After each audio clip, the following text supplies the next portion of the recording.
Hello, this is Robert Hollis. I hope you're having a wonderful and blessed day. And today's title is Learn from the Best. Learn from the Best. So you can go to roberthollis.com/free and get a copy of my best selling book, How Is That Working? Rat Race to Freedom.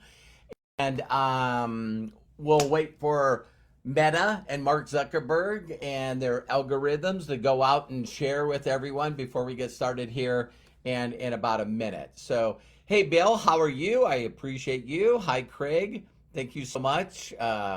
Appreciate you. Hi, Sandy. Hi, Arthur. Hi, Peter. Hi, Lisa.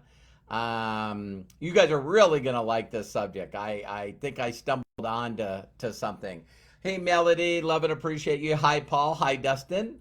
And let me see. Did I miss anybody? John Tier. I think I did mention your name. So we're getting close to just a few more seconds. I'll look to see if anyone else jumps on, and we'll go from there. So Arthur again, Raphael, great to have you on here. Sarah, and I think that go ahead and get started here. Hi, Mary. Hi, Pat, and Lisa again. So hello, buddy. My name is Robert Hollis. I hope you're having a wonderful and blessed day. And today's title is Learn from the Best. Learn from the best. Now, I had a number of discussions going with a dear old friend of mine that I've known forever, Derek Harris. I told him I'd give him a shout out, and known him forever, and then also Daniel in Colombia. And I was going back and forth, and I think I figured out something that not only makes me weird, really weird, but why a lot of people struggle and why a lot of people have difficulties in their life. And I think that you're going to resonate with this. So, first of all, learn from the best. One of the things that I want to tell you guys a quick story about me is I think if anyone gets credit for this, it probably was my Uncle Sid. I would see him once a year, around 4th of July, and he was the most successful relative that I was aware of, And he was the one that told me, Robert, listen, you need to go to school. Not go to school to learn anything. You need to go to school to get this piece of paper. And when people see you with that piece of paper, they'll pay you more money. And so, it was funny that when I decided to go to automotive engineering, and that's a great big long name for working on cars. Like a landscape engineer, right? Waste management engineer. And so, I went to the North Dakota State School of Science. Today, I think it's called the North Dakota College of Science. Anyway, I didn't know this. But when I went to there, it was in Wahpeton, North Dakota, on the border of North Dakota and Minnesota. And when I went there, I did not know at that time that it was the number one rated trade school. The number one rated trade school at the time that I went there. This would be in the 80s, right? And 82 was when my oldest son was born. So it was during that time. And so there's this guy that was probably one of my first mentors, and it was Professor Betts. And he really said some stuff to me that I never thought about. And one of it was, Robert, do you know where the best auto mechanics get paid? Do you know where auto mechanics makes the most money? Now, this was not a thought. See, it wasn't a thought. And I was like, I don't know. And he said, well, listen, there's actually, Popular Mechanics, and, there's magazines out there that talk about this. He says it's California. Southern California by far. And I said, really? And he said, yeah, more cars. Not to get into a long story, but, the car manufacturers didn't want LA, one of the largest cities and largest states, to have public transportation like they had in San Francisco or had in New York with the subways. So there's more cars in California. And the weather, allows people, they need to commute because there's so many people there. So there's not only more cars there, but the cars are on the road longer per day. And so that wears them down, and that's where the mechanics get paid. And then he said, listen, do you know what company pays the mechanics the most in Southern California? And again, I was going like, no. And he goes, Toyota. And I go, really? And he said, yeah, because, Toyota builds at that time a better quality vehicle. And it didn't have a lot of warranty time. So people don't know that mechanics that work for Ford and Chrysler and General Motors, that if a car comes in and it's under warranty, you get half your hourly rate because you're working for the company or you're working for Ford or Chevy. And so if you work for Toyota, less warranty means you're working more hours at the highest rate per hour. And so that's where you make the most money. So it's funny that those thoughts got in my head because of somebody smarter than me, someone that was wiser than me, someone that was more aware than me. Are you guys catching this? All right. So now that stuck with me. So when I decided to get there and work for Toyota, I wanted to know what Toyota dealership paid the most. And it was Longo Toyota in El Monte, California. And guess who owned it? It was the #1 car dealership in the world. Roger Penske owned it. So now all of a sudden, I'm not only working in Southern California, but I'm working for the #1 auto dealership in the world. So, of course, they could keep a mechanic busy. And that's how I made that kind of money. Well, my goal was to get into racing, right? So now all of a sudden, I'm like, who's the best? And it's like Victory Race Cars. They make cars for Kenny Bernstein, and he was a world champion at the time. So now I'm working for the best of the best of the best of the best of the best. And I never, ever, ever thought about that in this industry. So follow me. So, so when I learned from my mentor, when I got involved in network marketing, direct sales, pyramids, whatever the hell you want to call it. Marketing is very simply taking a product from people that manufacture it or a service that people, innovated or made and getting it to the consumer. And money between that is called middle person profit. I'm being, politically correct here. So middle person, you want to get between that. So of course I met Bill Gould that I write about. I think his name's like in my book 70 times. And Bill Gould is looked at, believe it or not, for those of you that are with MDC, Bill Gould taught not only me, but Mark Cassetta. We both got into business literally weeks apart from each other in 1987. And so when I worked for him, and you're working with what people say is the best, you get better results. And because they have wisdom, and wisdom comes from making a lot of frickin' mistakes, they're really, really, really good at focusing in on the little things that make the biggest impact. So, hi, Ron Henley. Great to have you on here. Hi, my son. Hi, Sheila. So, listen to the next place I take this. Ron Henley, it's not by accident that he's on here. I would consider him the expert. The expert. I was going to reach out to you, Ron, and actually say this. So, so when I wasn't working with Bill Gould anymore, so I had 87, 88, 89, 90, 91, 5 years with him and in the NSA world. Then the next step was Equinox, and I only spent 9 months with him in Equinox, and that was in 1992. Here's what was weird about me. And I'll tell you why I believe this is where people fail. Listen to this. So, when I leave Bill, the very first thought that I had is, where did Bill learn? Who is the Yoda? Or no, not Yoda. Who taught Yoda? Who was the people behind the people, behind the people, behind the people, right? Because I was taught that whisper down the lane when this person teaches this person and this person teaches this person, it gets watered down. Not only does it get watered down, but now we're in the world of anyone's an expert. If you don't believe me, just ask me, right? And so now we got people out there that are not learning from the best.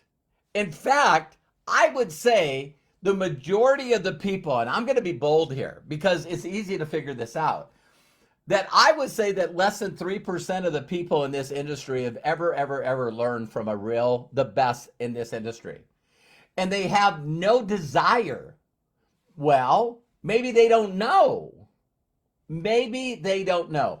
So while I'm working with Bill Gould, my mentor, he had this phrase, man, a number of phrases that would just nail you. Hey, I got an idea. Robert, how much have you made with that idea? Wait, I've never made anything with that idea. Well, listen, I made $100,000 last month. Why don't you do what I do? And then when you get to 100 grand, then we can talk about your great idea. So if you have an idea, why don't you take a cold shower? That's not nice. Listen, Robert, if I listen to you, then I will make what you make. And that's not even enough to cover my lease payments on my car. Not to be bragging, but I can't live on the amount of money that you make. So get a little experience, get a little wisdom behind you, right? And so Bill would say to me, if anyone, because there was always these people my whole entire time in network marketing that went, oh my God, have you heard of this guy? Have you heard of this guy? Have you heard of Randy? Have you heard of, Big Al? Have you heard of Ray? Have you heard of Todd? Have you heard of Danny Johnson? Have you heard of all these people? Have you heard of them? And I was like, no. And so people get excited. They really get excited about sharing information with people. Oh my God, did you read this book? Oh my God, did you hear about this webinar, this podcast? Hey, did you hear about this guy? And no one ever asked what Bill Gould did to me. So when I would go to Bill and I would say, hey, listen, have you heard of this guy? And he goes, Robert, did you see his check? What are you talking about? Well, when you got in, I showed you my $62,000 check. Did he show you his back office? Did he show you his income? No. So you're about ready to share with me a bunch of information from somebody that you don't know is documented? Do you know how freaking stupid that is? Do you know how much of a waste of freaking time that is? Okay, I won't bring that up anymore. And Bill would just beat us up. Listen, here's my income. Here's my income. Here's my income. Here's my income. He never, ever stopped being transparent. Transparent. And showing exactly what rank he was, what income he made. He always shared that. Now, let's get to this day and age. Everyone's an expert. If you don't believe them, just ask them. So when I left Bill, I went on this tangent, and Ron's here. And Ron, don't throw a name in here, but I want to talk to you afterwards. So when I left Bill, and this was about November, December of 1992, and I went, I wonder who taught Bill. And I found out that he constantly, when he was young, and I first met Bill, he was saying Larry and Larry, Larry and Larry, Larry and Larry, Larry and Larry, Larry and Larry, Larry and Larry. And when he launched Equinox to be the company that it came out, was #1 in Inc. 500 magazine, went from 0 to, I think, $196 million in a year, I think, in 4 years. So he was on the cover with Bill Gates. Okay, wow. So I got to meet Larry and Larry, and it was Larry Thompson and Larry Huff. That's who Bill learned from. And then I find out that there was another guy named Jim Rowan. All right. So now all of a sudden I'm going, wow, wow. Okay. So here's another level, right? And then I started finding out that, of course, Jim Rowan and Larry learned from a guy named Earl Schoaf. And now I'm going back and I'm finding these people, right? And here's the weirdest part. The weirdest part is the more I found the people that would show their documentation. Now, some of the people that I've talked about is like Richard Petty. Now, I'm going to go on a tangent. You guys don't get mad at me. NASCAR, right? NASCAR. So, do you guys know that names that you hear about right now, whether it's Elliott,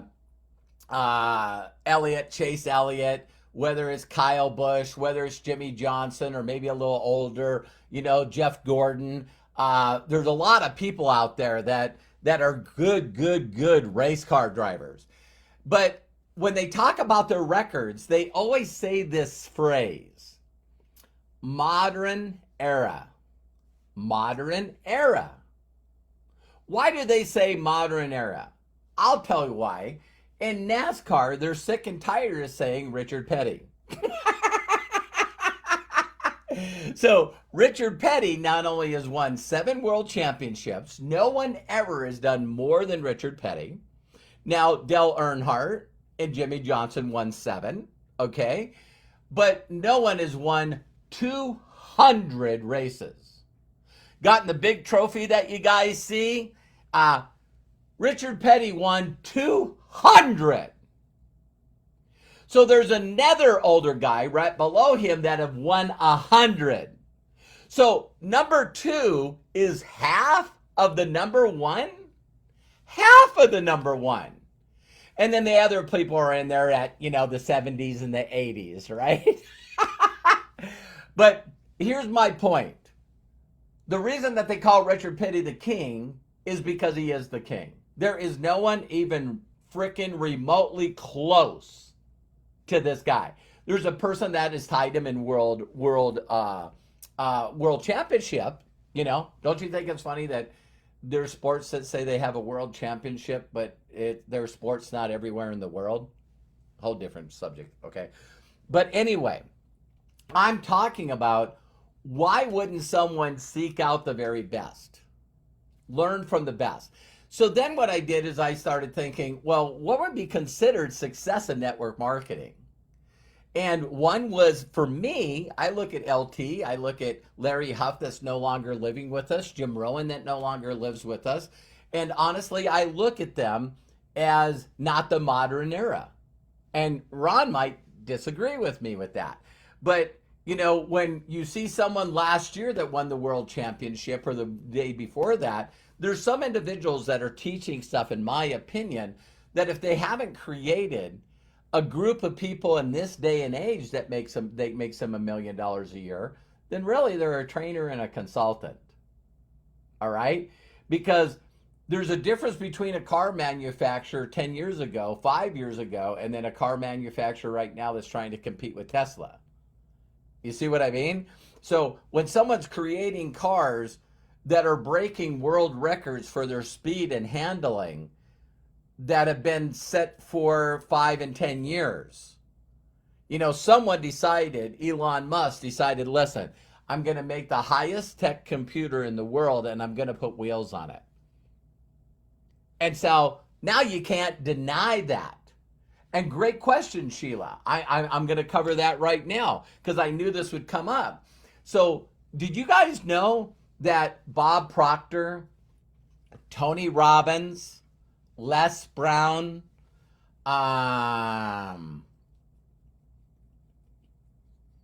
Donald Trump, do you guys know that these guys not only were involved in network marketing and then became trainers, but they also started their own network marketing company?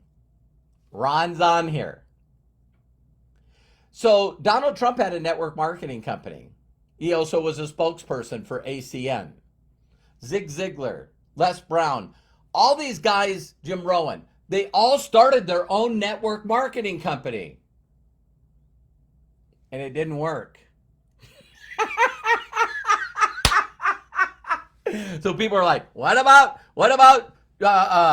this guy? What about this guy? What about this guy? What about this guy? What about this girl? What about this girl? What about that guy? You know what? Why don't you honestly ask yourself how Bob Proctor makes his money? Or did. He's no longer with us. Now, does that mean that I studied these people? Oh my God. Og Mandino was in network marketing. I don't know. Ron might know if Napoleon Hill or Wallace Wattles in 1910. Do I study these guys? Yes. But don't forget that they don't make their money in network marketing. Did you guys hear that? If you want to learn to be a seminar speaker, if you want to learn to be in the Speakers Hall of Fame, if you want to be a keynote speaker, if you want to sell courses, if you want to sell books, you guys can go to these. So when I wanted to write a book, there was a guy out there named Brendan Burchard. And Brendan Burchard had not only written a book, but got it on the bestseller list, even New York Best Times.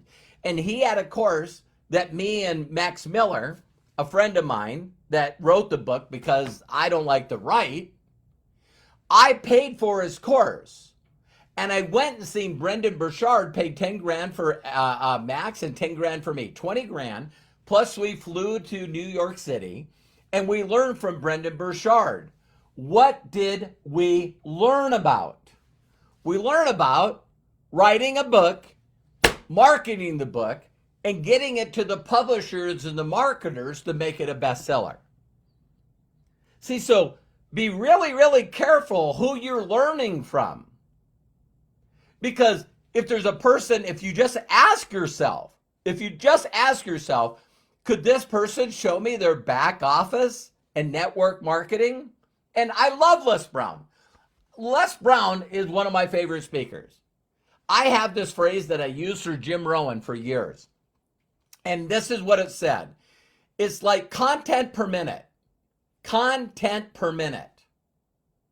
So every time I listen to Jim Rohn, I get more. And they say more impact in fewer words. Les Brown's like that. He's the one that said, you know, Robert, the reason that you might be having difficulties in life is because you spend too much time helping people that don't want to participate in their own rescue.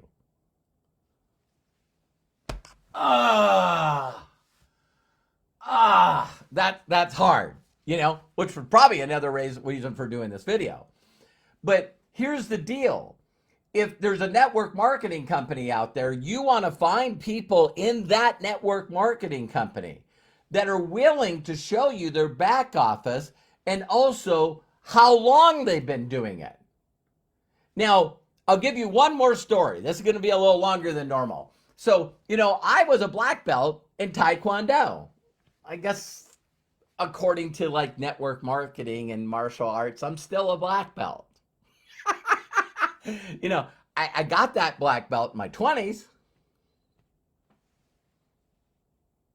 So I guess I'm still a black belt. Here's the question. Would I teach anybody? No. Would I get in a ring with anybody? No. I'd get my ass kicked in a matter of seconds. Why? Because there's this thing called mixed martial arts now, and it's evolved, and it's gotten better, and it's gotten better, and it's gotten better, like my laptop, like a TV, like a cell phone. Are you guys getting this? Upgrade, upgrade, upgrade, upgrade, upgrade, upgrade, upgrade, upgrade. You know, people are running faster. I heard, I'm sorry for on a tangent, but you guys know I'm passionate.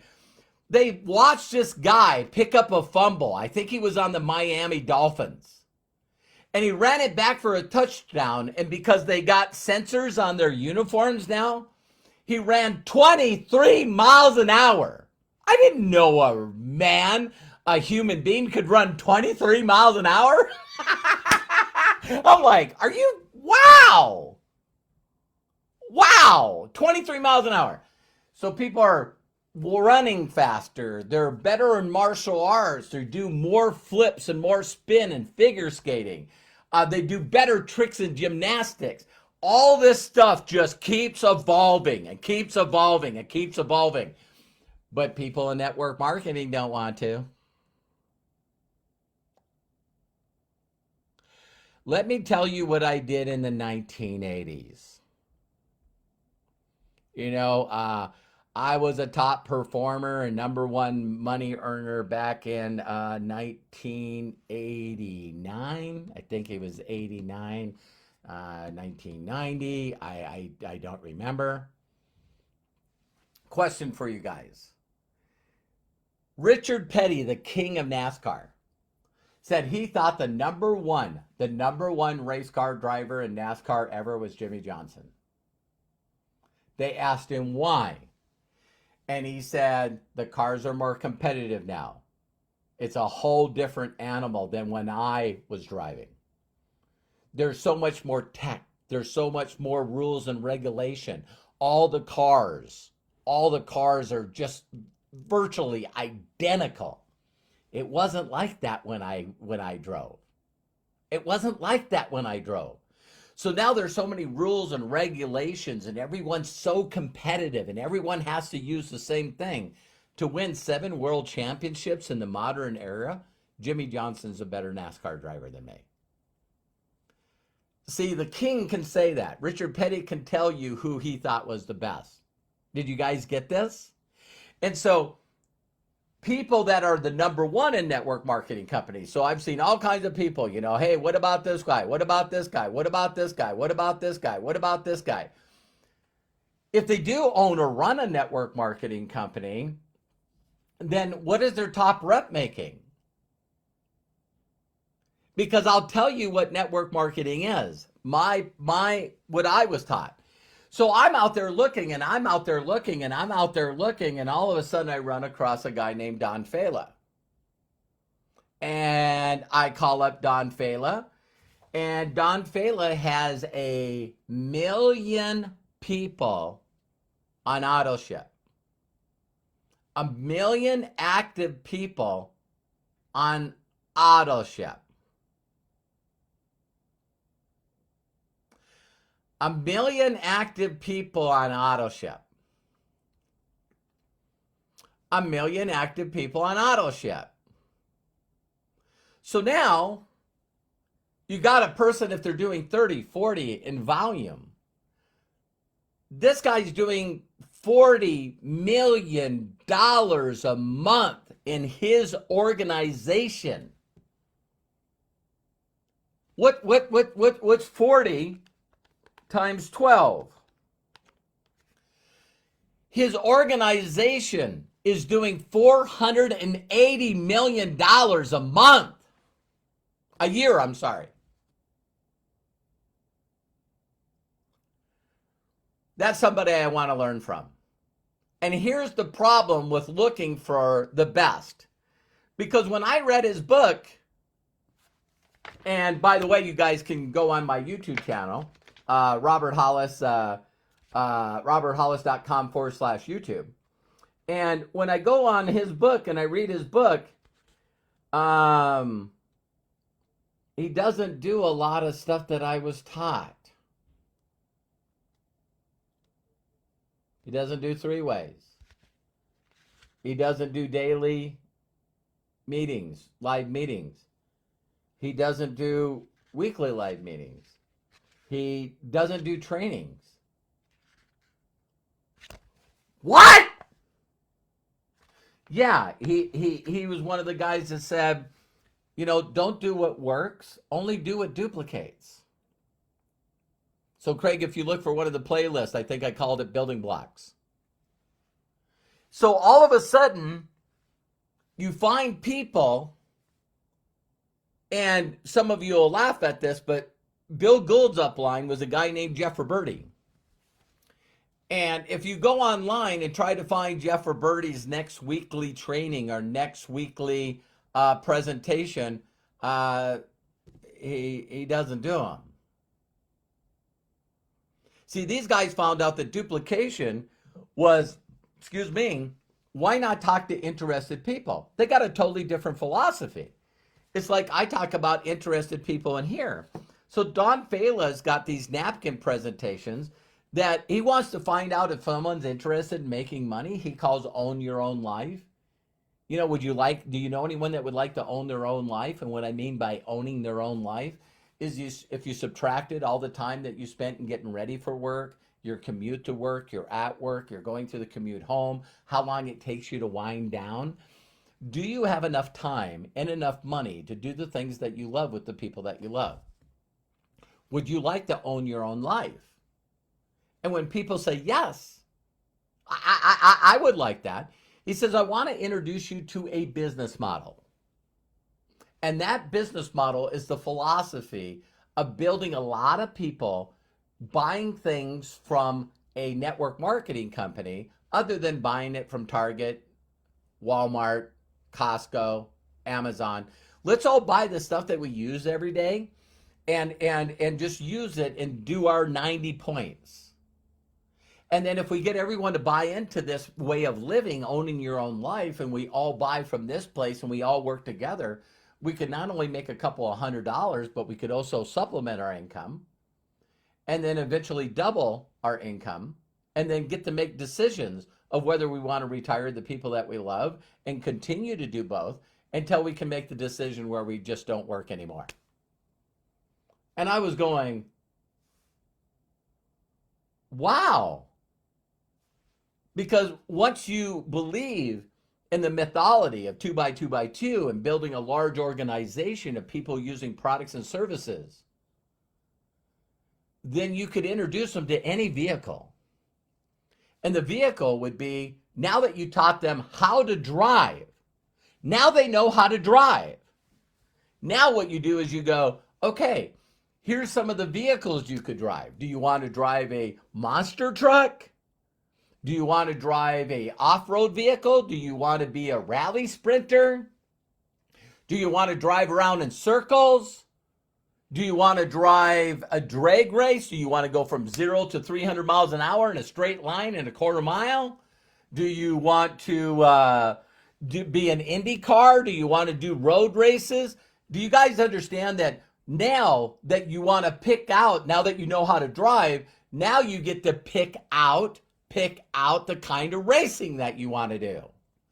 And when you pick out the kind of racing that you want to do, now you get to pick out the kind of car that's the best.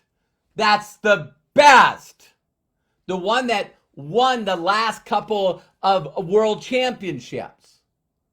So I tell people all the time, if I today was going to go into racing and I said NASCAR, then I want to know who won the most races last year. Oh, it was Ricky Hendricks.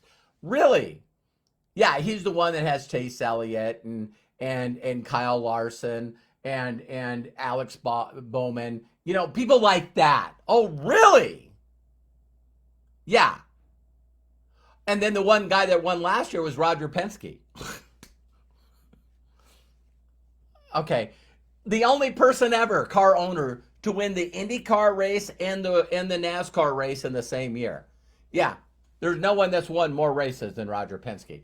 What is Roger Penske using for a body? What is he using for a chassis? What is he using for a motor? Why not just use and follow exactly what he's doing?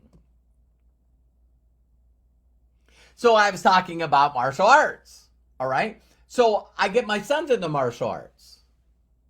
Listen closely. You guys are going to flip out when I share this with you.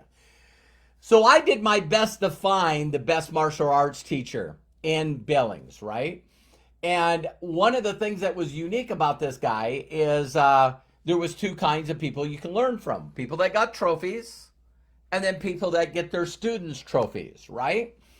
And so I learned from this guy, and he's got this new thing called fusion martial arts. And I get my sons in it, and they're going up the ranks, and they get trophies for being assistant trainers.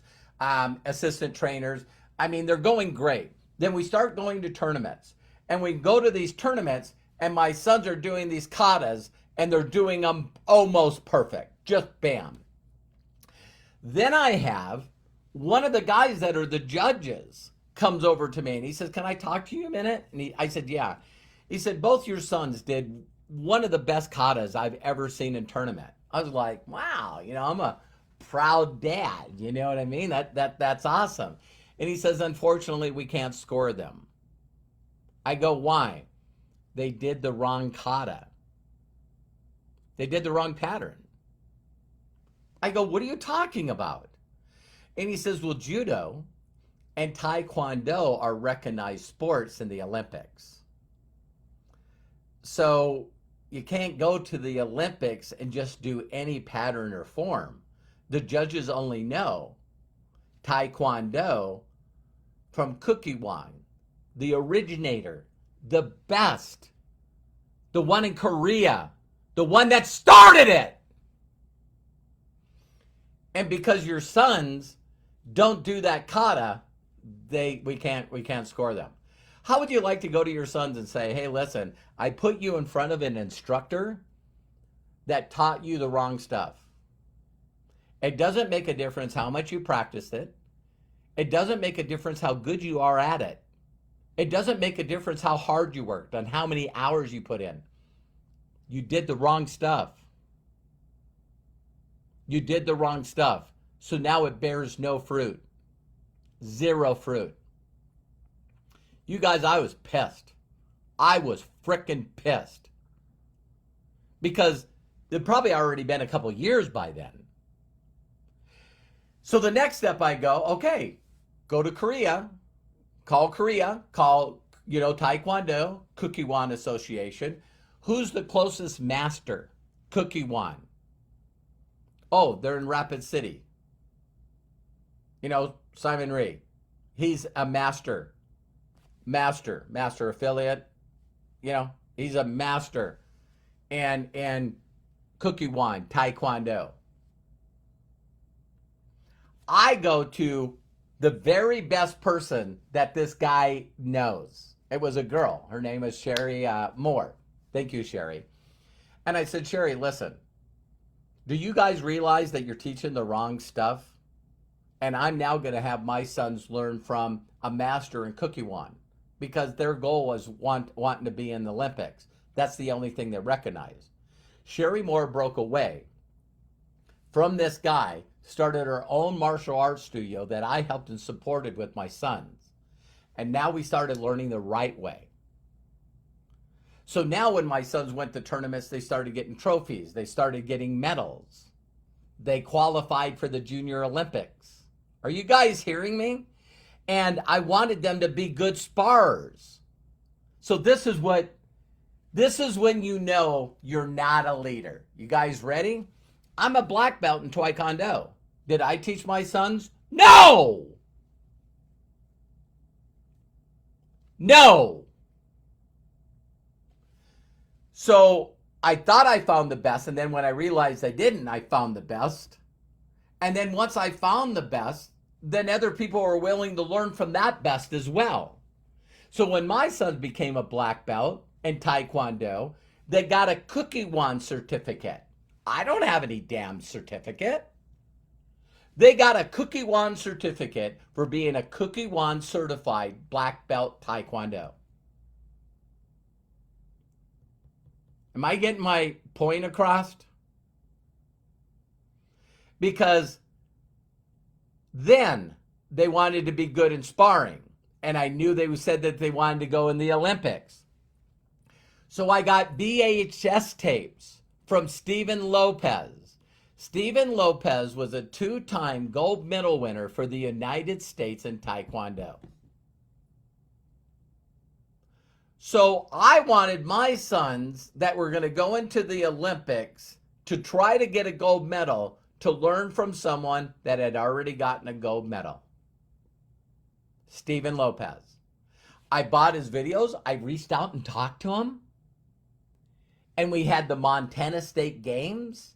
And Steven Lopez came here and was one of the torch people to carry the torch for the Olympics through Montana, but also for the Montana State Games.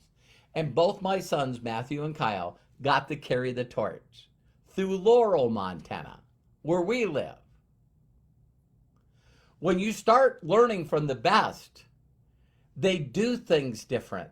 They think different. And then what people do is instead of learning from the best, they go to people that are not even close, and they go, "Did you hear what this? This is what I learned. Did you learn from it? Did you got? Well, what about? Well, what about? Well, what about?" And I was going, "Why do people do this?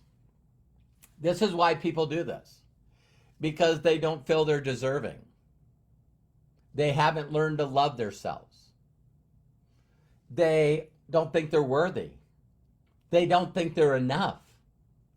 Because I was trying to figure out, man, I pour my heart out and I'm consistently learning from the best of the best of the best at what I do. Are you understand? If you like Maxwell and you want to be a leader, okay, go to leadership. If you want to be a life coach, be a life coach. If you want to be a brand, be a brand. If you want to be a seminar speaker, a keynote speaker, get in the National Associations of Speakers. If you want to create courses, if you want to be a best-selling author, which some of you are trying to be all of them at once. Because someone told you that. Somebody that's not the best. Somebody that is not the best said you need to be a brand. Someone that said that to be the best, you got to be a co-author or an author. You need to be a presenter. You need to be a trainer. You need to speak on stage. No, no, no, no, no, no, no, no, no, no, no, no, no. If that's what you want, again, if you knew what you want, most people don't get what they want because they don't know what they want. You ask them, what do you want? I don't know. I guess I got to learn how to be a presenter. I guess I got to learn to be a content creator. I guess I got to get good at YouTube videos and TikTok videos. And I guess I got to get good at social media. And I guess I got to be a marketer. I guess I got to have a website. And then I got to have Confusionsoft, the back office. I got to have an autoresponder. I got to have a merchant account. I got to.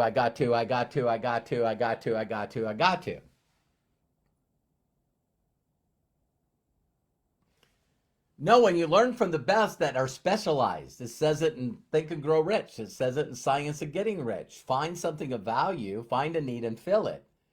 Specified knowledge.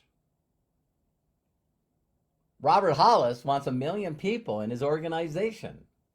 I want a lot of people, 1 million people doing a little bit. Out of those people, numbers become numbers. So out of that, I'm going to have 5% of people that are going to make a full-time income. Out of that, I'm going to have 3% of people that are going to make 200,000 or more. Out of that, I'm going to have 1% of my people or less, like it says on every financial independent disclosure statement. So when I look at an independent disclosure statement, I look at it and I'm going, what do these people do that make $2 million a year? What do they do? And I just want to challenge you. I want to challenge you. I believe the reason that people want to learn from all these other people is because they don't feel enough. They don't feel worthy enough. They don't feel deserving. So they go, you know what? I don't want to learn from a person that's got 1 million people on AutoShip. I don't want to learn from people that make $1 million a year. I want to learn from people that are struggling. I want to learn from people that are on the treadmill.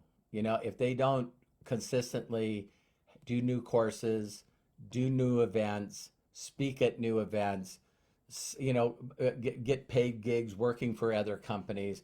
See, what I want is I want a calendar where I have no freedom, because I have to have virtually every day scheduled, and I always have to have everything scheduled, because if I don't, then I'm not going to bring in any money, because I really don't have any residual. and I don't have an organization because it's all me, because I'm building a brand. It's really all about me. Interesting, huh? So I'll never forget, Tony Robbins brought in this guy named Dean Jackson. And Gene Jackson said, hey, listen, you're the one that told me that I'm supposed to design my life. And he goes, I would not want your life, bro. I would not want your life. You built everything around you that if someone paid for a Tony Robbins seminar and you didn't show up, everybody'd be pissed off. I want to build something like the Blue Man Group. So they don't have to sing. They got blue makeup on. And you can teach anybody to do their job. So now you got Blue Man Group happening in Vegas. You have it happening in New York. You have it happening in Paris. You have it happening all over the world. Because you can teach other people to do that. When you create a brand, you're the brand. You don't show up at a Taylor Swift concert and somebody else gets to speak. I like freedom too much. I learned in this industry that I could put my head down for 5 years and build an organization of people that want to supplement and replace and double their income. And then I could actually have 40-some thousand people responsible for my income. And so when I see all the different stuff that people do in this industry called network marketing or direct sales, I'm going, man, I don't do any of that stuff. I don't do that stuff.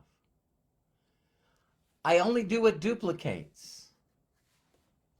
I only do what I can teach another person to do that was like a dyslexic, broke auto mechanic that didn't have electricity, that his girlfriend left him and his son had to go back with his mother and he was all alone and he's got the repo man chasing him because he got a pawn loan on his car. I want someone that can take somebody like that guy, and teach them simple principles of connecting, being excited, inviting people to watch a short video, giving praise and recognition to someone better than you so you don't have to know anything. Yeah, I want to learn those skills. I want 1 million people in my group that are all on subscription. So, learn from the best. Am I the best? No, I'm not. But why would you want to learn from someone that makes 50 grand a year? Why would you want to learn from someone that makes 100,000 a year? Why would you want to learn from someone that makes 200,000 a year? When you can learn from someone that has a gold medal. It's bizarre to me. So I might need your help. Maybe I learned this from Professor Bitts when I was in trade school, and I just kept doing it the rest of my life. Because I won't listen to anybody unless they're doing what I want to do. See, if you got over 41,000 people in your group right now, and you're making over $1 million a year, last year and the year before and the year before, if you got consistency, then I think I could learn from you. I really think that I could learn some stuff from you. So I'm not the best. I just know that I only choose the best to learn from. And so my question to you, even though this video is really long, is what is it about you that feels like you're not worthy, that you're not enough, that you're not a miracle, that you're not worth receiving? People, when I tell them that I did nothing but just promote and give praise and recognition to people better than me my whole career, and I tell them, listen, if you want to use my video of me showing you documentation, And people go, yeah, but if I sent people your video, they would reach out to you. No, they don't. And the reason they don't is they don't believe that they're worthy of my time. They don't believe they're enough. They don't believe they're worth my time. So instead of learning from me, they would rather learn from anybody else. And so if you learn from people that make 100,000, you're probably going to make 50K if you're a genius. If you're learning from people that make 50K, you're probably going to make 25. So I knew that if I learned from someone that was making 62 grand a month, which by the way, my mentor constantly, every presentation, he would show his printout. Every presentation, he would show his check of what he made. He constantly proved to us, look at I'm doing better, look at I'm doing better, look at I'm doing better, look at I'm doing better, look at I'm doing better. And there's people in this industry that have received a rank pin, a rank one time, and they're telling everyone that they're that rank. Do you want to learn from someone that hit a rank once and never achieved it again? Do you want to learn from someone that goes from company to company to company to company to company to company to company? Hard to build 1 million people as loyal, satisfied affiliates that love the product, that are subscribed and buy it every month. It's hard to do that if every 3 months, every 6 months, every 9 months, every year, you're going to a different company. Yeah, that's difficult. That's difficult. So, people keep trying to figure out, why won't the company? You got to watch my video that's called Sabotage. Because what people do is they then start blaming their upline. They start blaming the company, and they start blaming the products, and they start blaming everything because they never took personal responsibility to learn from the best. Because they learn from the best, there's people that make millions, not a million, millions of dollars a year in Amway. There's people that make millions and millions of dollars in other companies. But if you don't learn from the best, then you're not going to get the wisdom, and you're not going to get to know what they know. You are a different level of thinking and acting and performance when you're doing 10 times the volume. So, you got people that are 50K and 100K. That's the volume that they do. And then you got a person that's doing 1 million. 10 times the volume? 10 times the volume. So the closing question is, I did this video because honestly, I get a little frustrated. I'm one of those people that spend too much time. I'm not understanding why people won't participate in their own rescue. And I was going, wait a minute, this person has made 58 million and this person hasn't. Yeah.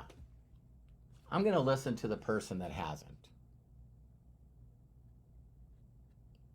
Okay. Yeah, and I'm really struggling. It doesn't seem to work. They tell me to do this, and then they tell me to do this, and then I was listening from this other person, and I was listening from this other person, and then I bought this book, and I went to this course. Really, did you see how much they made last month? Oh, you're gonna love this. They actually got in and made so much money that they decided to stop doing it. Let me help you out. So some of the best singers in the world are still the best singers. Bette Midler, Elton John, they didn't stop being a singer and decided to just teach courses on being a singer. What if they're an actor? Like, I don't know. You guys get my point already? So you're a Tom Hanks or Tom Cruise. Yeah, I'm going to stop this stuff. I'm going to stop this stuff. Already made $1 billion. I'm going to now start teaching it. An athlete, you know what I mean? Yeah. I won a world championship. I was like the most valuable player last year and also the most valuable player of the World Series. I think I'm going to start teaching on it. Yeah, I'm going to stop my career at my height, and I'm going to start, doing courses and doing seminars and being a keynote speaker. It's interesting. The people that are the best at stuff just keep working on being better than they were before. They don't get out of the business and teach the business. I did that from 2012 to 2018. Why? Because I didn't want to build network marketing anymore. I didn't believe in it anymore. And I was wrong. I was wrong. What I did is I allowed a couple of owners and a couple of people that made bad decisions that hurt my income and destroyed the people that I built, and I blamed that on the industry. So I needed a couple of years to do this brand thing, this author thing, this course thing, this life coach thing, this brand thing, this public speaker thing. Made a lot of money at it. Didn't give me any fulfillment. So now I can impact more people and teach people that were like Bobby Hollis 36 years ago. That was dyslexic, didn't love himself, didn't have any self-esteem or self-confidence. I had an identity as a mechanic and working on race cars, but not as a human being, not as a father, not as a father, not as a husband, not as someone that would take the time to learn from the best and pass this on. So, why do you keep listening and doing things that you learn from people that are not the best?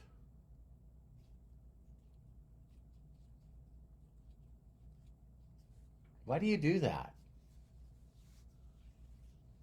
Why are you so excited with the new program that comes out and the new company that comes out and the new book that came out and the new trainer that came out? And why do you constantly feel the need to learn from people that are not doing what you're doing?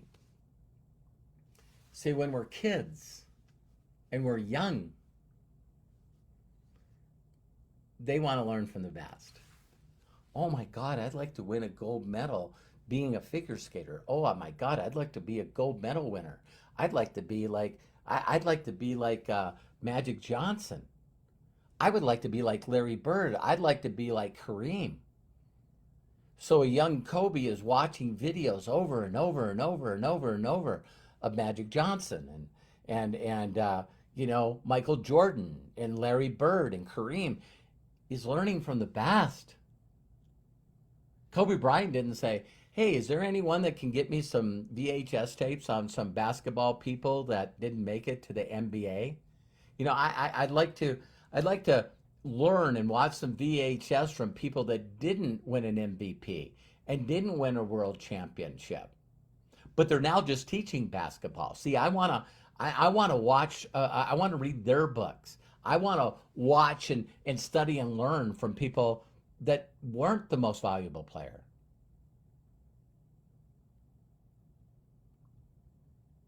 I think I've said enough. So when do you make the decision to stop the delusion, stop the illusion, stop the distractions, and learn from the best? Just find out what the best are doing. And it's still not going to be comfortable. But if the people that are the best say go 1, 2, 3, do this, this, this, do this, this, this, do this, this, this, then just get really good at doing that. So it duplicates. So other people that say what you do, and you say, this is what I do, and they go, so you introduce yourself to people and you give them a compliment, and I hope this message finds you and yours blessed during these crazy times.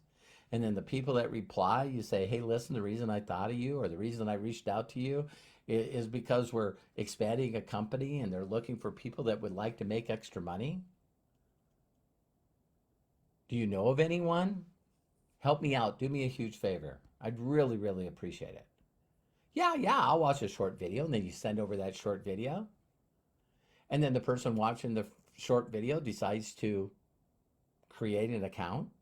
And because they see how simple it is, it duplicates. I love and appreciate you. Learn from the best. Until you make the decision to do so, I don't know how your life can change. You're worthy of it. You're enough. You're deserving. Get around people that not only will document their back office, but they'll also share it with you for free. They don't charge you anything. So I love and appreciate you. I wish you the best. Please do me a huge favor. Share this video with everyone you know, because it really dawned on me that the reason that people learn from not the best is they don't feel they're deserving. They don't feel they're enough. They'd rather, well, I'm learning from this guy and I'm learning from this girl and I'm learning from that guy and I'm learning from this girl. Do you know how much they made? Do you know how much they made last month? I do not. Then you're probably not going to know what you're going to make either. Sorry. I love and appreciate you. If no one's giving you permission to be fulfilled and happy, let me. I know you can do what I do. I know you can do what I do. So let me teach you. So go to roberthollis.com/free. Some people still won't even download my book for free as a PDF and read it. That's when you know you're not ready. And then for over years, I've been putting videos online talking about every subject, and I keep coming up with why won't people do this? And I just think it's your self-esteem. I think it's your self-image. You don't think you're worthy enough. You don't think you're deserving. So instead of wanting to learn from the best, I will learn from people that are not the best. Love you. Appreciate you. See you on the next video.